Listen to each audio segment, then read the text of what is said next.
Hello students, welcome. बहुत बहुत स्वागत करती हूं आप सभी का मैग्नेट ब्रेन्स हिंदी मीडियम में। प्यारे बच्चों, बताइए, स्वागत करने के साथ साथ और क्या, जी हाँ, आशा भी करती हूं कि आप सभी स्वस्थ होंगे, खुश होंगे और बेहतरीन तरीके से अपनी पढ़ाई कर रहे होंगे। बताइए, क्या आप अपनी पढ़ाई कर रहे हैं?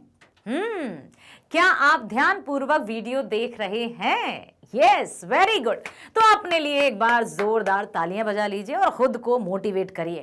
कहते हैं ना कि आत्म प्रेरणा हमें बहुत आगे ले जाती है। मेरे प्यारे बच्चों, हमारे साथ आप बने रहिए और जो लिंक है उसको अधिक से अधिक शेयर कीजिए। आपके सभी फ्रेंड्स को बता दीजिए कि मैग्नेट ब्रेन्स हिंदी मीडियम में आ गई है अब कक्षा 8वीं की हिंदी पाठ्य पुस्तक, अर्थात किसलय, जिसमें कहानी है या पाठ है, ठीक है, सबको आपके समक्ष प्रस्तुत किया जा रहा है। तो चलिए चलते हैं। हमने अपनी पाठ्य पुस्तक किसलय का 7वां पाठ शुरू कर दिया है, जिसका नाम है ठेस। लिखा है फणीश्वर नाथ रेणु जी ने। आशा करती हूं आपने पहला वाला वीडियो जरूर देखा होगा, जिसमें आपने ये सुना होगा, समझा होगा कि ठेस किसे लगी थी, किस पर आधारित ये पाठ था। और क्योंकि अब तो यहां आ गए हम प्रश्न उत्तरों पर, यदि आपने प्रीवियस वीडियो देखा है तो आप प्रश्नों के उत्तर भली भांति समझेंगे और उत्तर दे भी पाएंगे। बताइए, क्या आपने प्रीवियस वीडियो देखा? हाँ या नहीं? यदि हाँ तो बहुत अच्छी बात है, प्रश्नों के उत्तर आपको देना है। यदि नहीं तो पहले प्रीवियस वीडियो देखिए, जिसमें कवि अर्थात लेखक परिचय दिया है और पाठ की जो कहानी है उसका सार दिया है। सबसे जो प्रमुख पात्र था, कौन था? सिरचन। ठीक है, सिरचन नामक एक कारीगर है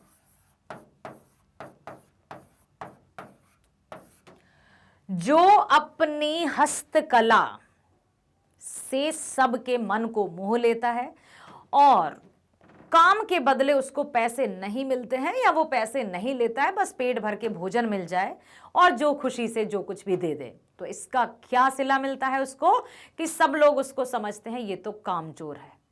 लेकिन जब उसके काम करने के बाद भी लोग उसके बारे में तरह तरह की बातें करें कि ये कामचोर है या चटोरा है, उसके दिल को कितनी ठेस पहुंचती होगी, कितना दुख होता होगा। यही बताया है पाठ के सार में।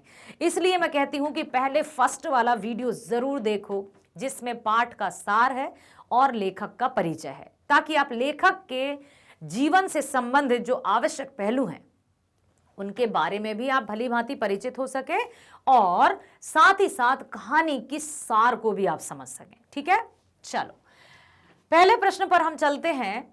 गांव के किसान सिरचन को क्या समझते थे? अब जो गांव के किसान थे वो सिरचन को क्या समझते थे? गांव के किसान सिरचन को कामचोर, बेकार का आदमी, धीरे धीरे काम करने वाला, नाप तौल कर काम करने वाला, मुफ्त में मजदूरी पाने वाला आदमी समझते थे। क्यों? ऐसा क्यों? आप बताइए। यदि आपने प्रीवियस वीडियो देखा है, इसलिए इस प्रश्नों के उत्तर वही दे पाएंगे जिन्होंने प्रीवियस वीडियो देखा है। क्यों उसको कामचोर समझते थे? हाँ, क्या वो काम नहीं करता था? करता था। फिर कामचोर क्यों कहते थे? क्यों उसको बेकार का आदमी समझते थे? क्योंकि वो धन नहीं लेता था, क्योंकि वो पैसे नहीं लेता था। क्यों उसे धीरे धीरे काम करने वाला या नाप तौल कर काम करने वाला समझते थे? क्योंकि वो अपने काम को बहुत आराम से अपने तरीके से करता था, अपने तरीके से। इसलिए मुफ्त में मजदूरी पाने वाला भी समझते थे। सबको क्या लगता था कि जो सिरचन का काम है वो बस यूं ही कोई भी कर लेगा। लेकिन यही तो सोच है जो व्यक्ति को व्यक्ति से जुदा कर देती है, अर्थात व्यक्ति को व्यक्ति से अलग बना देती है। किसी का काम छोटा या बड़ा नहीं होता। हर एक व्यक्ति के अपने गुण, अपना हुनर होता है और व्यक्ति की पहचान उन्हीं गुणों के आधार पर होती है। सिरचन जो कि बांस की पतली पतली तीलियों को बहुत आराम से छुरी से काटता था, छीलता था, फिर हंसिए से बहुत पतला करता था और चिक बनाने का काम करता था, शीतल पाटी बनाने का काम करता था, चटाई बनाने का काम करता था, और ऐसी बारीकी के साथ ऐसी कशीदाकारी करता था वो, उसकी हाथों में जैसे जादू था। लेकिन फिर भी लोग वाग उसको कामचोर समझते थे, उसको बेकार का आदमी समझते थे, नाप तौल कर काम करने वाला आदमी समझते थे, बिना काम किए मजदूरी पाने वाला व्यक्ति समझते थे। तो आपकी राय में क्या सिरचन ऐसा था, या वो कर्मठ व्यक्ति था, अपने काम के प्रति लगनशील था, या मेहनती व्यक्ति था? आपके अनुसार सिरचन कैसा था? ये तो था गांव के किसान के, जो गांव के किसान थे उनके अनुसार तो ऐसा था सिरचन। आपके अनुसार सिरचन कैसा था? मुझे कमेंट करके जरूर बताइए। मैं आपकी राय जानना चाहती हूं, आपके विचार जानना चाहती हूं। मान लीजिए प्रश्न पूछ लिया जाए कि सिरचन को किसानों द्वारा कामचोर समझा गया या बेकार का समझा गया, आपके अनुसार सिरचन की क्या छवि आपके मस्तिष्क में उभरती है? लिखिए, फिर आप क्या लिखेंगे? तो तैयार रहिए इस प्रश्न का उत्तर देने के लिए और लिखकर मुझे बताइए। अगला है, इस कहानी में आए हुए विभिन्न पात्रों के नाम लिखिए। ठेस जो कहानी है उसमें कौन कौन से पात्र आए, किसका नाम या किसका जिक्र हुआ है? इस कहानी के नायक अर्थात हीरो सिरचन के साथ साथ रेणु जी कौन? फणीश्वर नाथ रेणु जी, लेखक स्वयं, ठीक है, लेखक।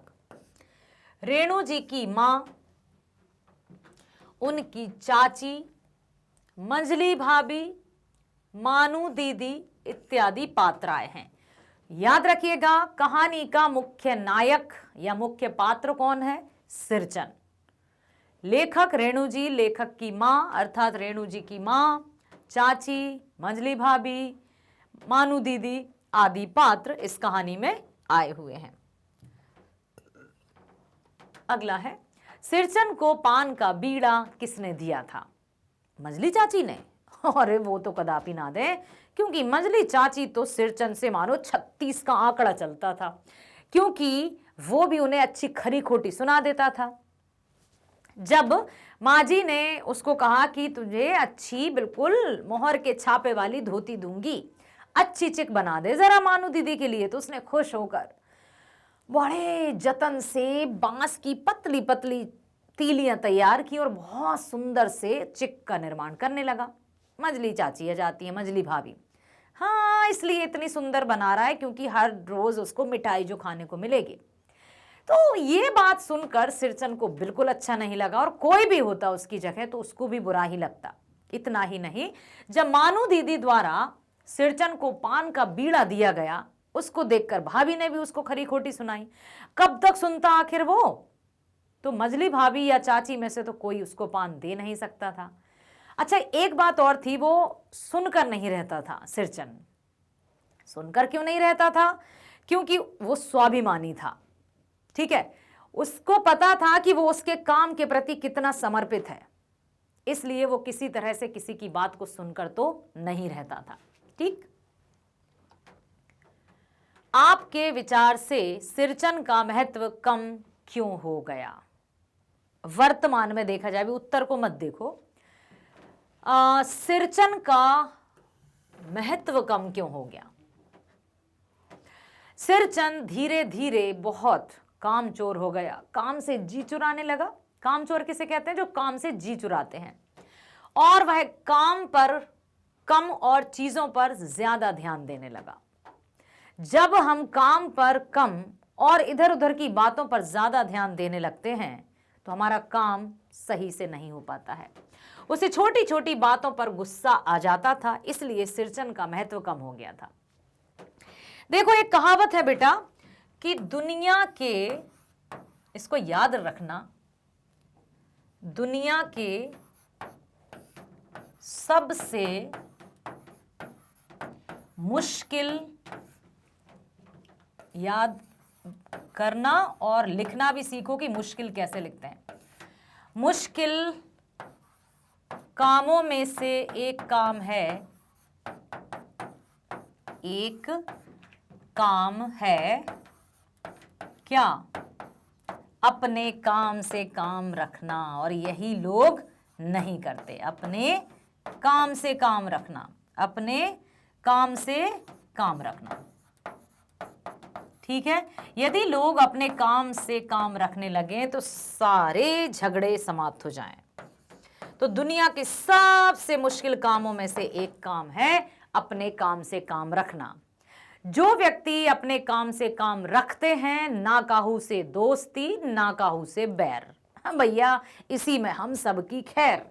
तो हमें इसी तरह से रहना चाहिए। लेकिन सिरचन का महत्व अब कम होने लगा, क्योंकि उसे बात बात पर गुस्सा आने लगा था, काम पर कम, इधर उधर की बातों में वो ध्यान देने लगा था, जिससे उसका मन भी उचटने लगा था। इसलिए लोगों की नजरों में उसका महत्व कम होने लगा था। ठीक। सिरचन चिक और शीतल पार्टी स्टेशन पर ले जाकर मानू को देता है। इससे उसकी किस विशेषता का पता चलता है। अब यदि वो चाहता तो मानू दीदी के घर में जो चिक बना रहा था पूरा बना देता ना, थोड़ा सा सुन लेता। माना कि उसको बहुत खरी खोटी सुनाई गई बातें, कहीं मंजली चाची के द्वारा, मंजली भाभी के द्वारा, तो कहीं चाची के द्वारा उसको बहुत भला बुरा कहा गया। उसके दिल को ठेस लगी और वो आधा चिक बना कर छोड़ आया। लेकिन जब वो घर आया तो वो मतलब चैन से सो भी नहीं पा रहा था, क्योंकि उसको ये सता रहा था कि मानू दीदी, जिनका वो बहुत सम्मान करता था, बड़ी भाभी जिनका वो बहुत सम्मान करता था, जिनकी आज्ञा का पालन भी करता था, उन्हीं के ससुराल जानी थी चिक। तो वो उससे रहा नहीं गया। भले ही वो वहां से आ गया, लेकिन उसने अपने घर में बहुत सुंदर तरीके से एक चिक बनाया, शीतल पार्टी बनाई और मानू दीदी को बस स्टेशन पर देने भी आ गया। जब सिरचन चिक और शीतल पार्टी स्टेशन पर ले जाकर मानू दीदी को देता है तो इससे उसके सिरचन के आत्मीय गुणों का पता चलता है कि वो कितना भावुक, कितना आत्मीयता रखने वाला व्यक्ति था, वह कितना संवेदनशील और भावनात्मक व्यक्ति है। इमोशंस को समझता है, संवेदनाओं को समझता है। तो यही बताना चाहा है कि यदि वो चाहता तो भाई उसका उनसे क्या रिश्ता। और जब मानू दीदी ने उसको मोहर के छापे की कीमत देनी चाहिए, जैसे मोहर के छापे वाली धोती मिलती ना उसको चिक बनाने के बाद, मानू दीदी ने उतने ही पैसे देना चाहे तो उसने दीदी मैं ना लूंगा और आंखों में आंसू भर कर मना कर दिया। उसने पैसे भी नहीं लिए। अब ऐसे व्यक्ति को कामचोर कहना क्या उचित है? ऐसे व्यक्ति को टालम टोल करने वाला कहना क्या उचित है? नहीं ना। अगला है, निम्नलिखित गद्यांशों को कहानी के अनुसार क्रमबद्ध रूप में सजाइए। क्या लिखा है? उस बार मेरी सबसे छोटी बहन की विदाई होने वाली थी। अब यहां पर मेरी किसके लिए है बेटा? रेणु जी के लिए, अर्थात लेखक के लिए। ठीक है, रेणु जी। उस बार मेरी सबसे छोटी बहन की विदाई होने वाली थी। पहली बार ससुराल जा रही थी। मानू के दूल्हे ने पहले ही बड़ी भाभी को खत लिखकर चेतावनी दे दी है। क्या? कि मानू के साथ मिठाई की पतीली ना आवे। कोई बात नहीं, 3 जोड़ी फैशनेबल चिक और पटेर की 2 शीतल पार्टियों के बिना आएगी मानू तो। उसने कहा कि जब मानू आ रही, मानू के दूल्हे ने यह कह दिया था कि मिठाई मत भेजिएगा, लेकिन चिक और शीतल पार्टी तो जरूर आना चाहिए। तो उनके कहने पर ही सिरचन को बुलाया बड़ी भाभी ने कि तुम बनाओ।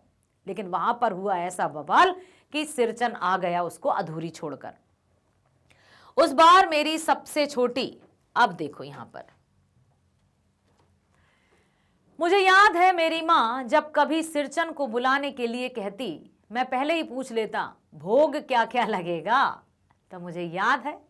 इस तरह से हम लिख लेंगे।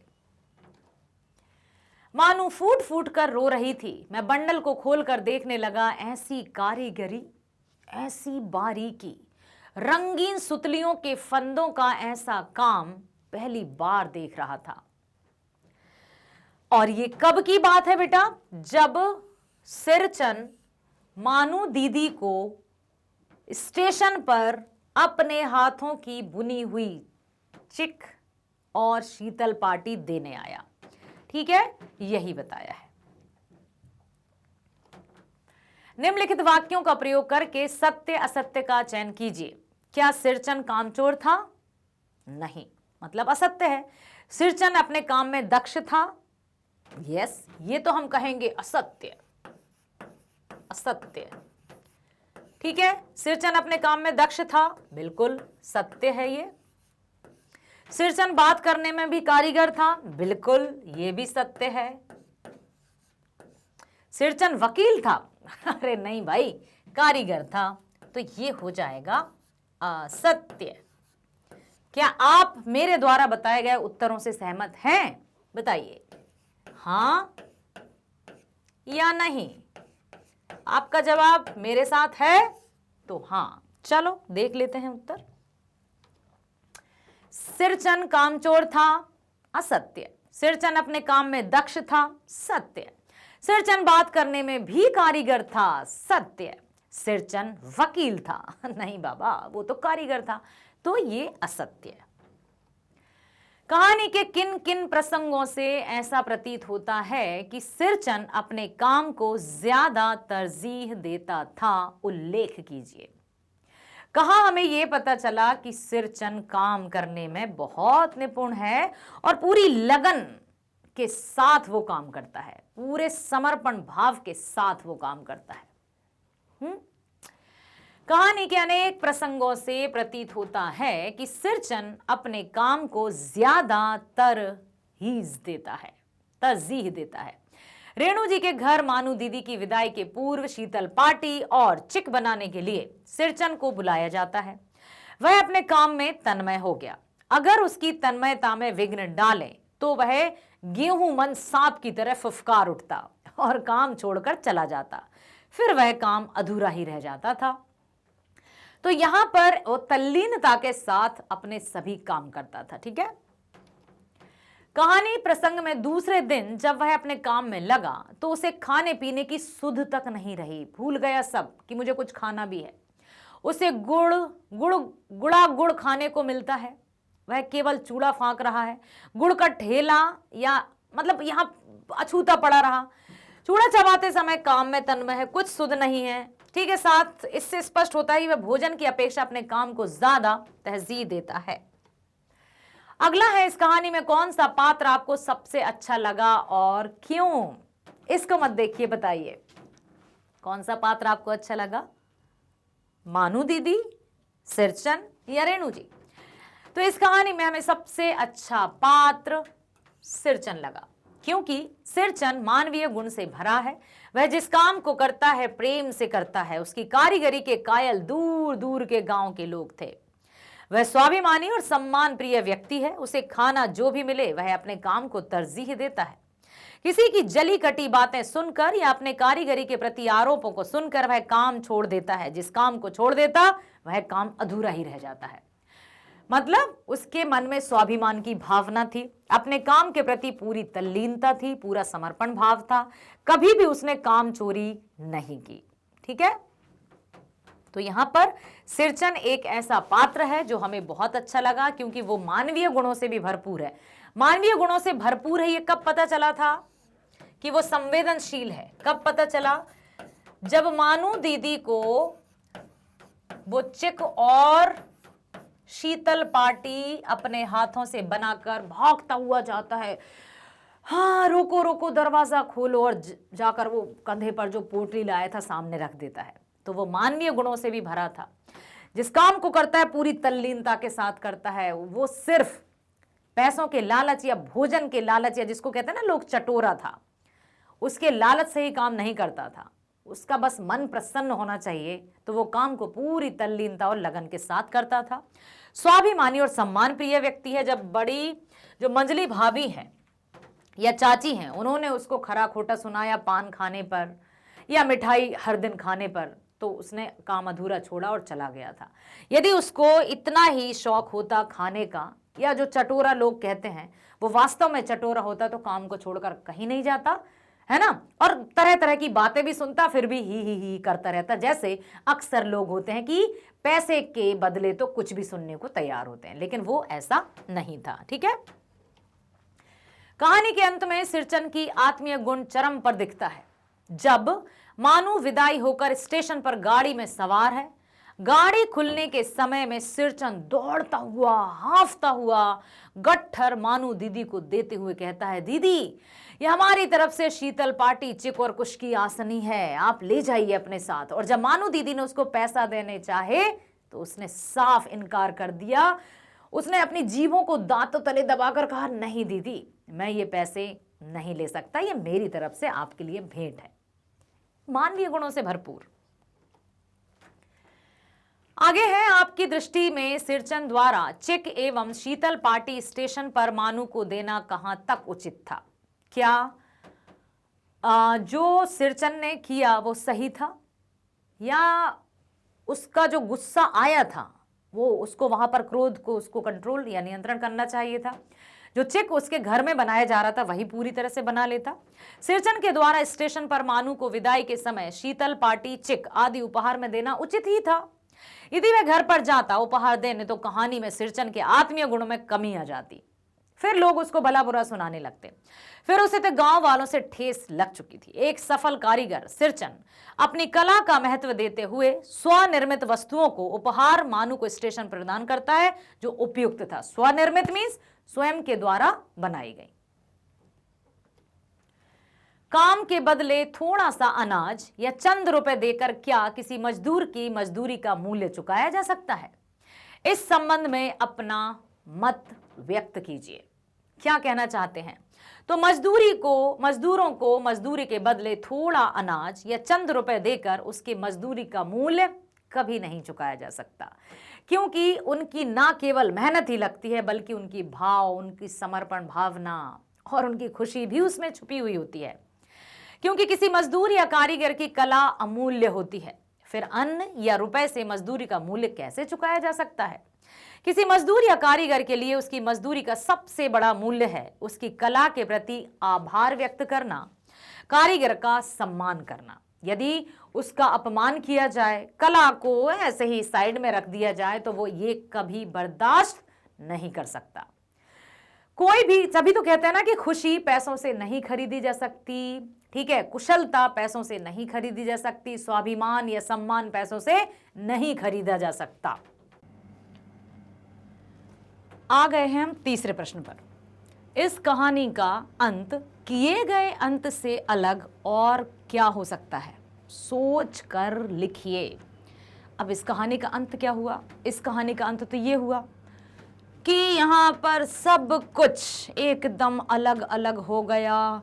सिरचन ने अधूरी, और वो जो चिक है उसको अधूरा बनाकर आ गया गुस्से में, जब उसके घर में बड़ी भौजी या मजली भौजी और चाची ने उसको कुछ सुनाया, तो वो वहाँ से सारा काम धाम छोड़कर आ गया।